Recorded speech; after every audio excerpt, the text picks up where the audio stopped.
She grew up in Nara, Japan. She became a photographer.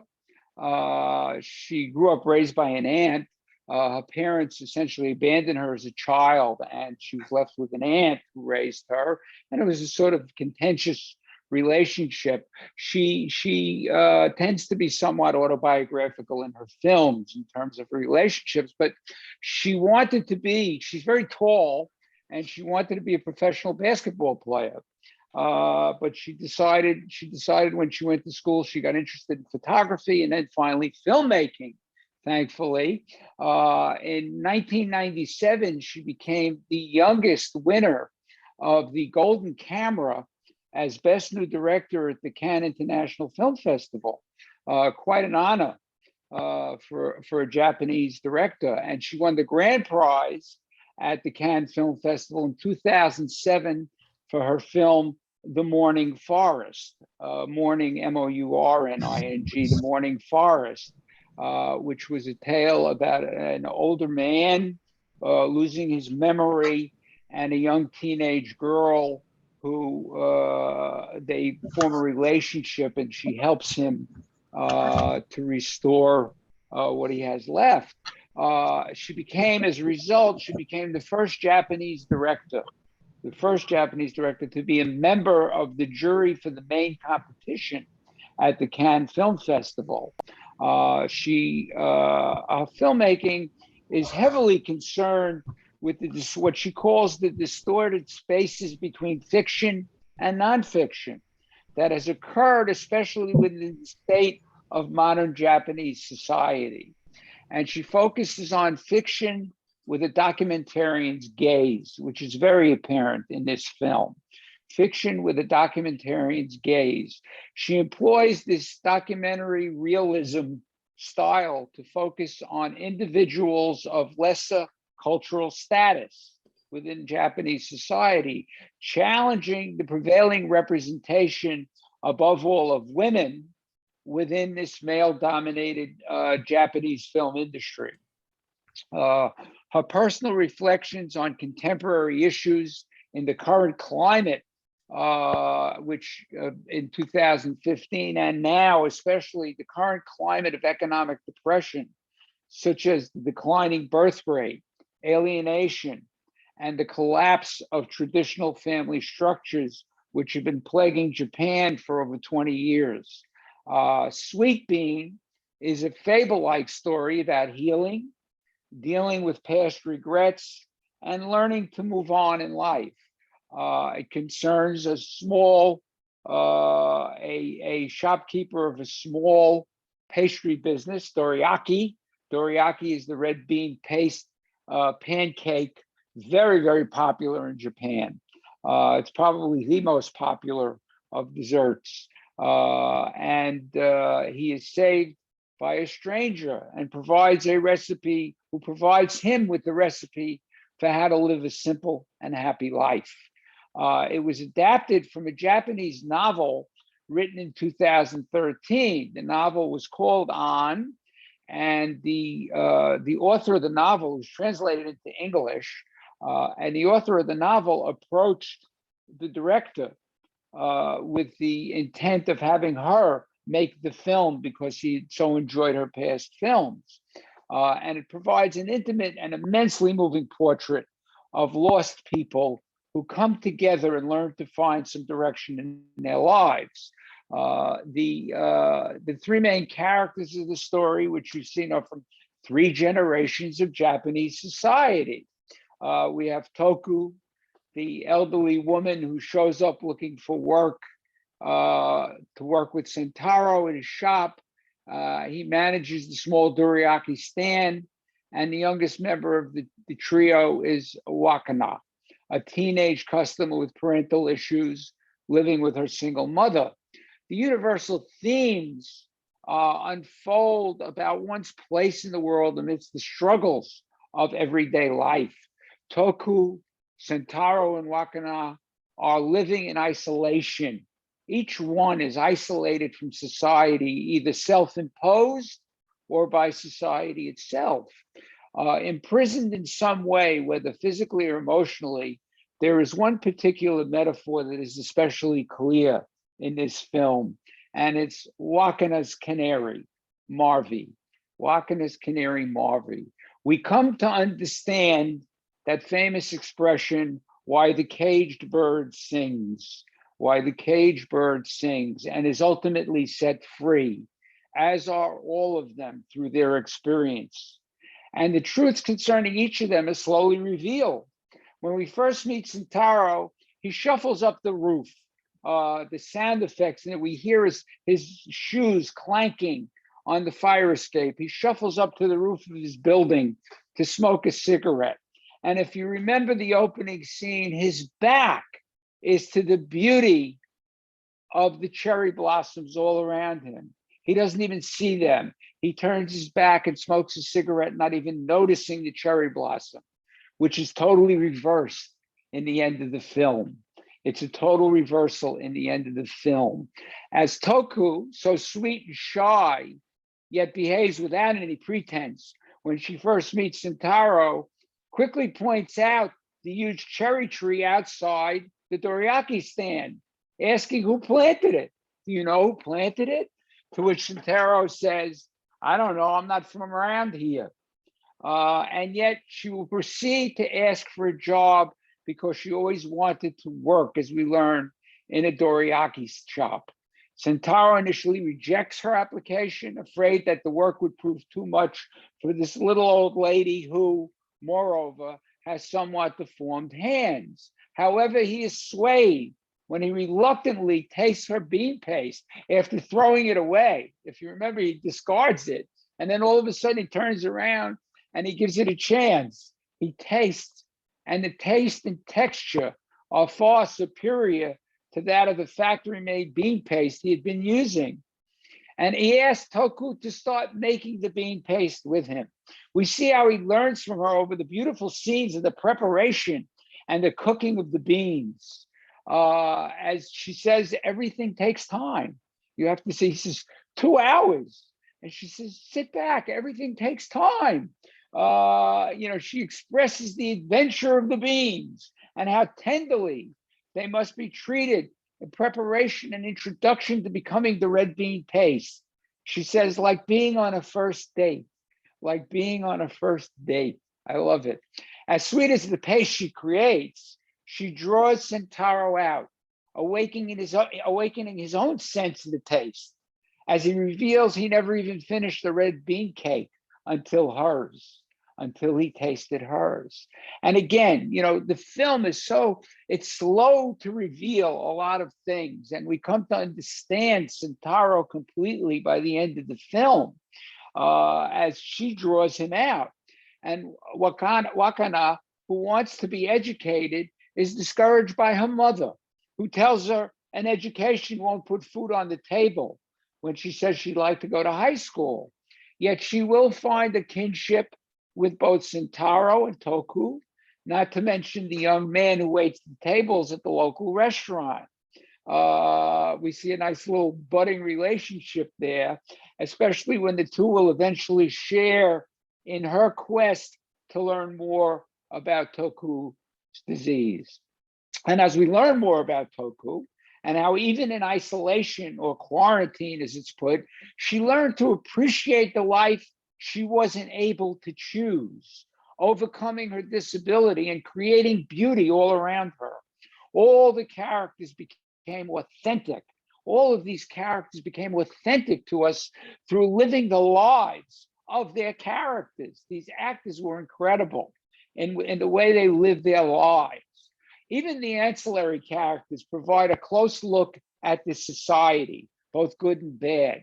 Sentaro's employer, who without even meeting Toku, tells Sentaro to fire her out of fear and lack of understanding, and that prejudice spreads as customers stop coming.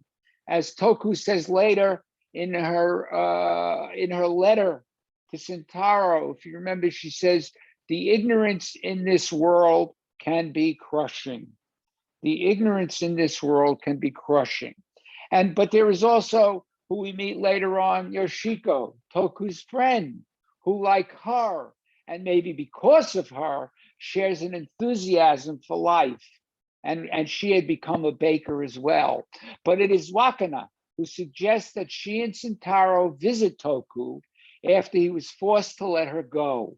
When she comes to the shop to tell Sentaro that she's run away from home and wants to bring Marvy to her because he won't be able to take the bird, and the bird can't live in the apartment. And we learn that she inadvertently told her mother about Toku's fingers. And her mother was the one to spread the rumor. Her mother was the one to spread the rumor. And at the sanitarium, when they go to meet Toku, after Toku tells her story about how she came to the sanitarium and how they eat some of her other creations, and she thanks him.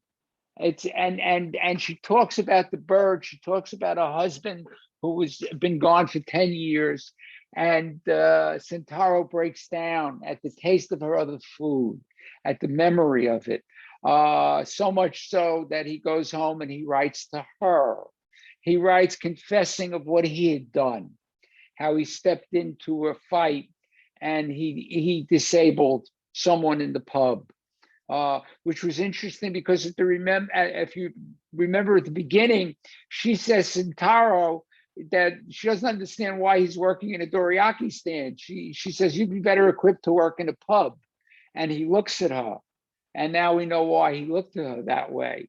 And he writes confessing and how he too was separated from society in another physical prison, the way she was.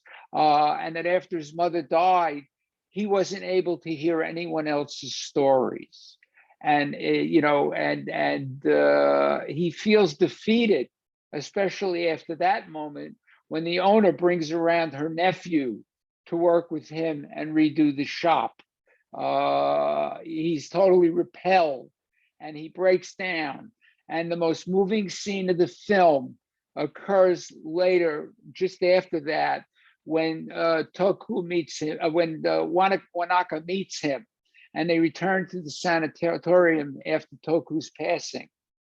She has bequeathed to him her own being paste-making equipment, but it is the cassette recording intended for Sentaro and Wanaka that it reveals the essence of this film, telling him how she was drawn to his shop. And we see all the pictures she saved of her childhood, of her husband, of them, and relates that if she were able to have the child she wanted to, and they weren't allowed to have children, he would be Sentaro's age. And when Yoshiko shows them the cherry tree, Sentaro senses Toku and hears her stressing that each person's life, each person is born into this world and each life has meaning. And then we finally come full circle in the film. First, we see Wanaka going off to high school. She is going off to high school now, and she's waved to by the little boy she read to earlier, that she was reading the story to, and he says, bye-bye. And finally, we come to Sentaro in the park amidst the beautiful cherry trees, that he looks up and he's now awakened. He too is awakened to the beauty and with the tools, both material, he's been given the tools, both material and metaphorical, that Toku has given him. And he yells out, Dorayaki, Dorayaki, come and get him, come and get him. And he has a smile on his face. It's probably the first moment in the film that he breaks a smile. This is what one might call, if you were to give it a genre, Zen filmmaking. Zen filmmaking, evoking a sense. This film evokes a sense of what we call Japanness. Japanness. We see it through the lingering shots of cherry blossoms, the luxuriant texture of the brewing red beans, how the camera lovingly, portrays the cooking process, the steam. We can almost taste them. We can almost taste them. The patient and unhurried unfolding of the plot, like the unfolding of this bean paste, like the making of the bean paste. It takes 2 hours to make the bean paste. It took 2 hours to tell the story. The emphasis on heeding nature's whisper, the blowing of the wind, the polite demure schoolgirl, that is Wanaka. Naomi Kawase uses the red beans as an extension of nature, emphasizing humanity's bond with the environment. She's always very conscious of tying man or tying humanity to nature, that it is a very tenuous bond. It's a fragile bond, yet it's so rewarding when we care for it. The film also functions as an educational piece on the discrimination historically meted out to the sufferers of leprosy or Hansen's disease, as it's come to be known. In Japan, as of 2009, they explain when Naka and the young boy are researching it in the library, they learn that the law that was imposed in 1953 was repealed in 1996. And today, there are no active patients left in Japan. There are 2,600 ex-patients who have recovered or have the after effects. The mean age of those who have survived is 80, around the age Toku would have been.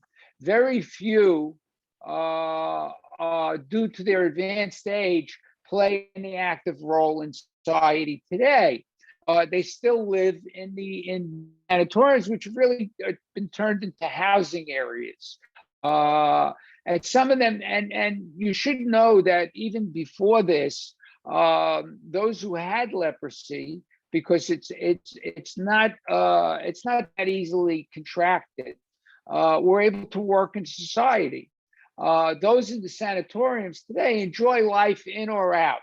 They're allowed to travel. They're allowed to be with family outside. They have medical and living care and are helped by doctors and health workers in Japan. There are 13 such institutions in Japan, and their families visit them and vice versa, as I said. And they may be treated in other medical facilities if necessary. They are no longer a pariah in society. Like the red beans, life is bittersweet in nature, as Toku reflects when they go to see her. Nevertheless, her secret recipe for a truly transcendent teriyaki reminds us that we are able to get rid of the bitter taste. We are able to cast off the bitter taste with a good attitude, smiles, a little effort, and love. A little effort and love. And that really is the meaning of the story. Kieran Kiri, the actress who played Toku, was one of Japan's most beloved actresses. She appeared over her lifetime in over 130 films, and TV productions spanning 50 years. She won the Best Actress Award at the Pan Asian Cinema Awards for her portrayal in Sweet Bean. And one of her last roles in 2019, she passed away in 2019 at the age of 75. In one of her last roles, she was in the American Academy Award nominated film Shoplifters. For those of you who remember the film Shoplifters, she also won a Japanese Academy Award for Best Supporting Actress in that film to close out her career. Kiara Uchida, who plays Wanaka, is in real life the granddaughter of Kieran Kiri. She is her granddaughter in real life.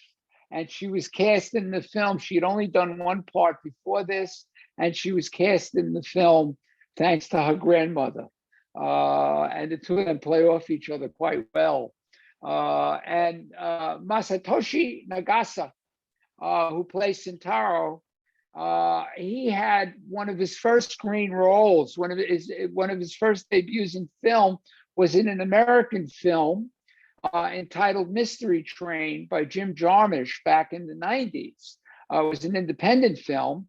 And he's also an award-winning actor who was nominated for Best Actor Japanese Academy Award for Sweet Bean. So there you have the three major actors in the film. A short synopsis of the film, a little bit of the metaphors that were playing throughout the film. And now I'd like to hear from anybody who wants to ask any questions, make any comments, as we usually do. So just raise your hand. If your picture's not on, you can raise the little hand by going down to participants. I see Dreja's hand is up already. Yes, Dreja, jump right in there. I really enjoyed the movie. And I had read a little bit about it beforehand, so I knew the grandmother-granddaughter relationship, which really made it nice in watching it. That was great. But just talking about the trees, one of the things that I thought was so fascinating and so beautiful is how she used the trees to show the changing of the seasons. Yes. It was always the trees. Especially when when they stop coming to the shop and he has to let her go. And he says, I love it because the dialogue is short and sweet. He says, it's cold. It's now becoming the winter of their discontent. And she senses what's going on. But she says, but that's a good time to have the red bean paste. And she doesn't, she sort of gets the hint and she departs the shop. But yes, it shows the passing and it gets cold and wintry when he has to let her go. Yes. That is a great comment. It does, it's also the beauty of when we first see Toku and she stops and looks at the cherry tree, she stops and smells the cherry blossoms. She stops and that's what the film is about.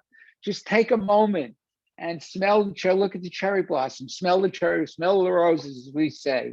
And, that's what we all have to learn to do. And that's what she teaches us. Marilyn. Based on what you and Drazy were saying, I was amazed at how there wasn't a lot of dialogue. No. There was a lot of scenery. The cinematography was magnificent. I love the cherry blossom, the facial expression, but there was really less dialogue than I would normally hear in another movie. Well, Japanese films are really, artful Japanese films really require little dialogue. They're very visual.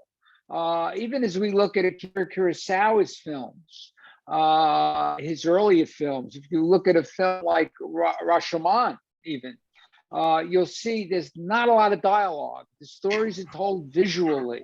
Their theater is particularly silent. No theater is particularly silent. And they believe in the visual. Let the visual tell the story. And in this case, the film does it very eloquently. How she reveals the nature in the story, how we watch Sentaro, his pain, we see him in his pain, and we see him coming back to life through Toku. At first reluctant, and she draws him out. It's wonderful. Kelly, there are comments in the chat that you might want to address. Two comments. Okay. Let me go in. Yeah. Okay. Love the plot, the photography, the ending, very uplifting. Yes, Clara Kukun. Hi, Linda. I love the scenery and photography was not black and not quite color. It was beautiful. Yes, it was faded at certain points. Exactly. She doesn't make it technicolor. She washes out certain scenes, sort of muting colors a little bit. So yes. This is a way out comment, but the patience that was needed to make this paste And the fact that it was an older person, it reminded me of that other movie, The Bees, about the bees. Yes, hi. That's a great comment. I Great thought it was comment. way out because that's not the really crux Not of at the all. movie. Not at all. It's not bad. I mean, this is a woman who's also attached to nature, and everything takes its time. Time. She kept saying, "Be patient." Yeah, and even to the point, I'll say, because you said that, because it flashes on me, even to the point of giving back. Says you take and you give back in high. Right. She planted the cherry tree. Yes. The cherry tree. Yeah. She gave back. You know, it's her soul. It's her soul. So that's not a half-baked comment. I like it. Thank you. Thank you. But basically, Okay, Jackie. I think Barbara's before me, but I just want to attach on to what Linda said, but Barbara's before me. I didn't have Jackie anything also, very, Barbara, very deep ahead, to say, but I was watching the movie. I thought it was lovely. I was just entranced by the making of the bean paste. And somehow, even though there was something wrong with her hands, I'm thinking, okay, she's old, she's arthritis like the rest of us. So when leprosy came up, I just almost fell off my chair. I was like, leprosy? I just never entered my mind. And then the whole film went kind of sideways with the leprosy. Well, and that's part of the point of the film. And here's a woman who we fall in love with her. Yes. Santaro falls in love with her, but it's they notice the deformity. If you remember, it's Wanaka who first notices it, and she says, "What happened?" And she avoids telling her. But then she investigates. And that's the point, is the young people like her don't know. They didn't know. Of course not. How long has it been since even we heard about leprosy? Exactly. And when it's revealed, and when it's revealed, it goes one of two ways. I mean, Wanaka wants to know more about her, and yet she tells her mother, about her. And her mother goes and starts spreading the rumors, starts saying, she's got leprosy, you can't eat there. And that's, and especially after we've seen her making the little bean paste, she seals, how carefully she seals each one. And when he's not there, the people show up and she sells out. She opens the shop. Yeah, she takes over. He couldn't believe it. He was drunk and took the day off. And he couldn't believe what happened. It was wonderful. But it makes its point about that we may not notice the people in the world like this, yet they have so much to give.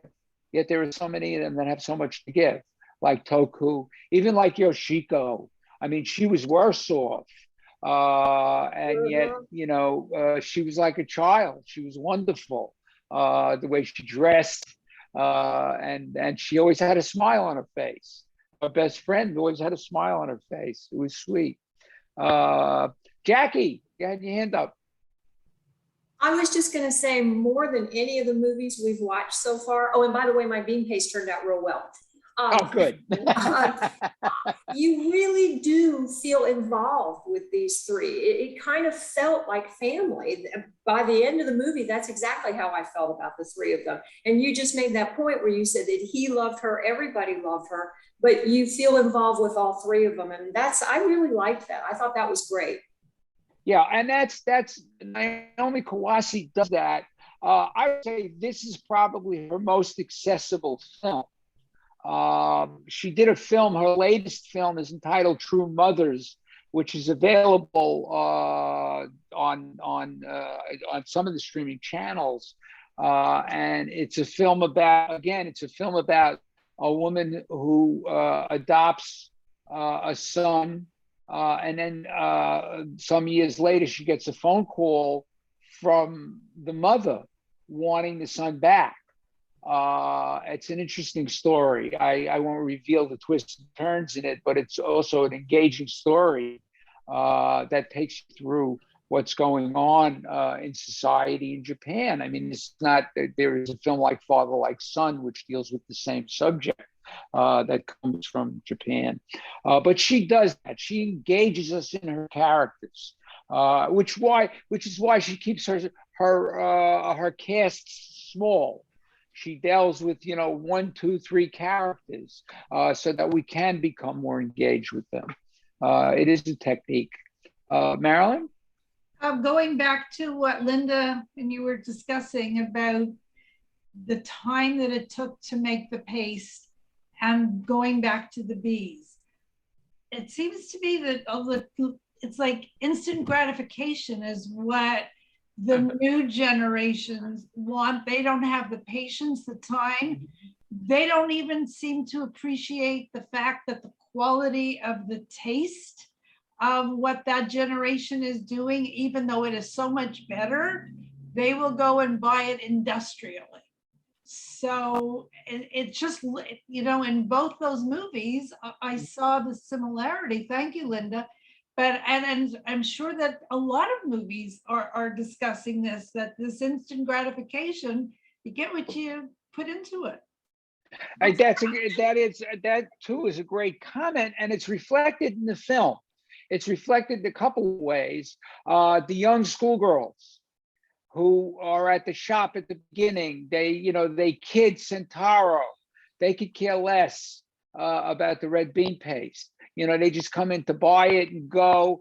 And he gives Wanaka, he gives her the rejects. It's interesting how he gives her the rejects, and she takes them home. She appreciates it. She's the other side of that coin. And then we see it again later on when the owner of the shop brings her nephew. He could care less about these things. So we see a reflection of both sides of society. We see young people who care, like Wanaka and the young boy, and those, who don't. Those who don't.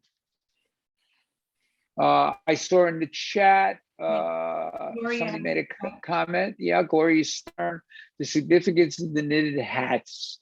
He puts them out. Well, I thought they were like placemats, that she was giving him. And he does, he picks the blue one. He says, he'll have the blue one. And it's for us, it's a sign of a creativity that she's not so disabled, that she made these things, and she wanted to make him a gift. It was sweet, another sweet thing. I think we can leave that open to interpretation. Dreja, do you have something to say about that? No, not about that. Okay, Just to go back to the quality that what Marilyn was talking about, and I absolutely agree with the instant gratification. We see that all the time, and people tolerate. They tolerate mediocrity. And it was very interesting because the 3 girls really noticed the difference. They commented on the difference when it was the new, bean paste. They commented on that, and then all of a sudden we saw the people lining up outside. There were never lines before, so right. So they really did notice that something was different here, and they liked it. Well, that's the point. Is they didn't notice before. They wouldn't know, and when it's fed just to accepted. Them, yeah. Because the standard so often has become mediocrity. Yes, like hamburgers. Yeah, it's interesting. It's true. Great point. Another great point. There's a lot to extract that not even the director may have meant. I could tell you, if Naomi Kawase was sitting here and you make comments that you were all making, she'd go, wow, I didn't even think of it when I was making it. It's in her unconscious mind or subconscious mind that she does these things, that any director does these things. They don't always, perceive what they're doing. They're doing it naturally. And we do get a lot to extract. Yeah, Linda. But it's also cultural. Yes, very cultural. And it's being seen by audiences all over the world. So we take out of it what we're accustomed to. Yes. Yes, the film it does essentially become universal. The dorayaki stand, I mentioned hamburgers. The dorayaki stand is the pizza store or the hamburger store, where somebody takes the care to make the food the right way, puts a lot of care and love into the food, and people taste it, and all of a sudden they're only going to go to that shop. There are bakers. We have, we used to eating manufactured raisins. We used to eating manufactured cupcakes, manufactured cake, all this. And yet when we find a bakery that makes special cakes, we'd rather have that. We'd rather have that. It's not just a concoction of chemicals, right? Exactly. It's about the passion. It's about the passion that people put into what they do. She says it's not about, even Toku, I believe, says during the film, it's not about the career we choose. It's about the passion we put into what we do, the passion we put into our lives. When, we're doing something we love. And she loved making the dorayaki, but she loved cooking. She loved making other foods. It's Wanaka that says to her, what if we made the dorayaki salty instead of sweet? Maybe that would be interesting. She got her thinking. It's spreading. It's catchy. Anybody else? Anybody else have anything they'd like to say? Marilyn? Marilyn. Unmute. You got to unmute yourself, Marilyn. Mute. Okay. Thank you, Mel. Yeah. Thank you. I think that perhaps it was Marilyn that discussed that there was very small dialogue. There was less words. But I think that is the Japanese culture. It's less is more. And less is more, and it's by action, not by words. By action, not by words. That we come to know, that people come to know each other. The Japanese are very interesting. Japanese culture is very interesting because, outside, and we don't see it in this film. We see it in this film, I should say. People don't touch. Japanese people are not affectionate in public. They don't kiss in public. They don't shake hands. They bow. It's very formal. Yet behind closed doors, they will.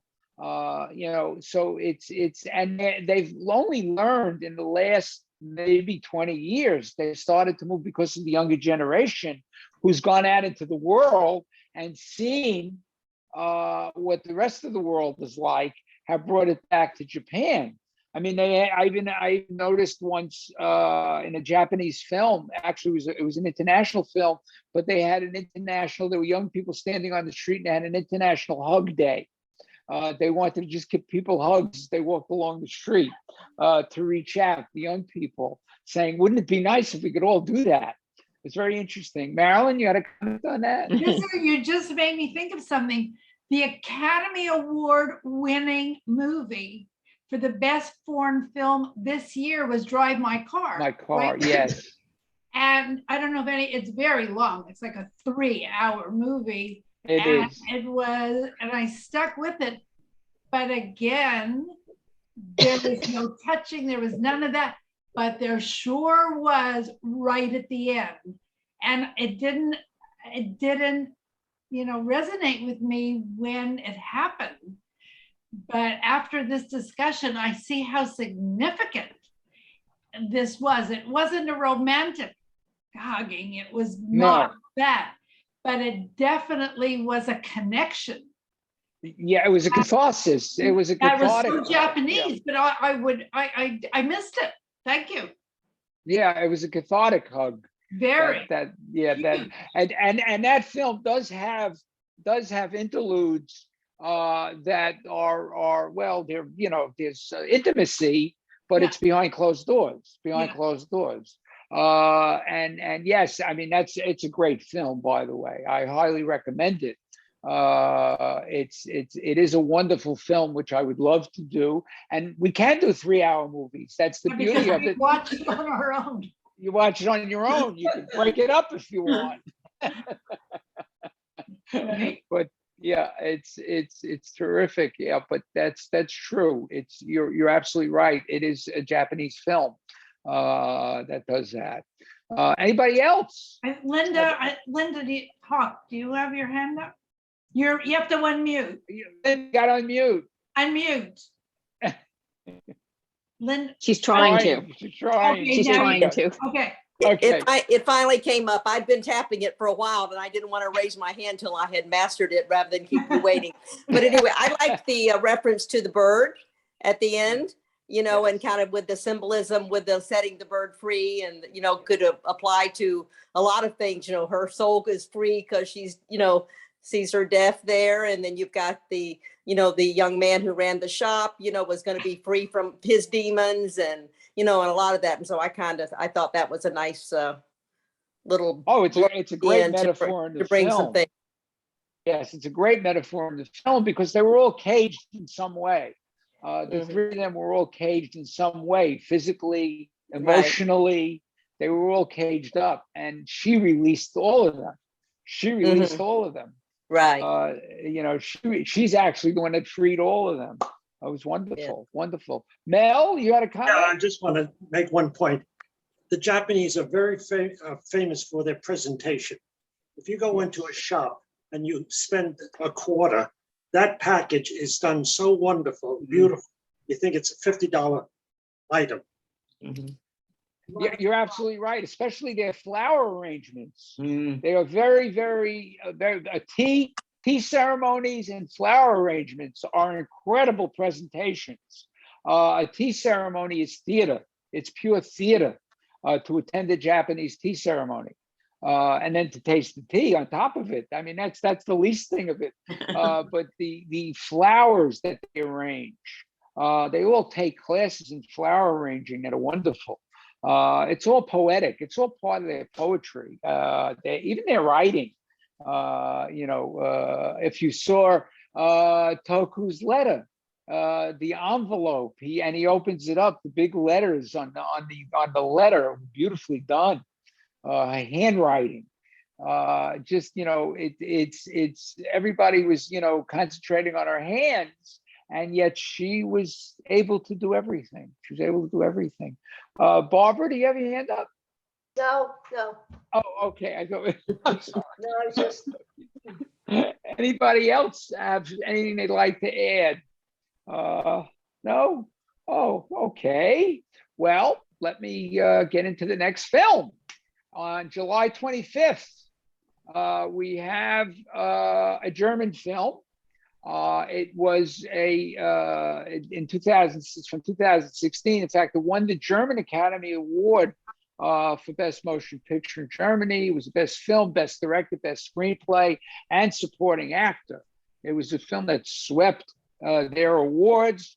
The film is entitled The People versus Fritz Power. The People versus Fritz Power. And it is an intriguing story and a very revealing one. If you don't know who Fritz Power is, I'm sure you will be researching him. I will tell you he's probably one of the most underappreciated heroes of post-war Germany, and probably in the world of Jews and people in general. He was a Jew who managed to escape Germany. Prior to the war, he was arrested and he escaped. He came back after the war, and he became an attorney general in Germany, in Frankfurt. He was responsible for bringing to justice many of the criminals of the Third Reich. He was the first to open up the gates. He implemented what were known as the Auschwitz trials. He brought them to justice. He brought down many people in government as well as in industry who were hiding in their own country. But most of all, he was the key. He was the most responsible person for bringing Eichmann to justice. Without him, the Israelis never would have captured Eichmann. And you will learn why You will learn about the resistance he got in his own country and overcame. I mean, it's a brilliantly acted film. I'll tell you more about the actor after you've seen the film. It's an intriguing film. It's an important film, especially considering it's German, and how what the reaction was in Germany. It's powerful, convincing, and persuasive. So I hope you will appreciate the film as much as I do, and I'm sure you will. Most of you will. And I will look forward to seeing you on the 25th when we discuss it. So happy red bean tasting, and look for your teriyaki stand. I wish there was one. And I will look forward to seeing you then. Take care, everybody. Thank you. Thank you so much, Shelley. Thank you. My pleasure.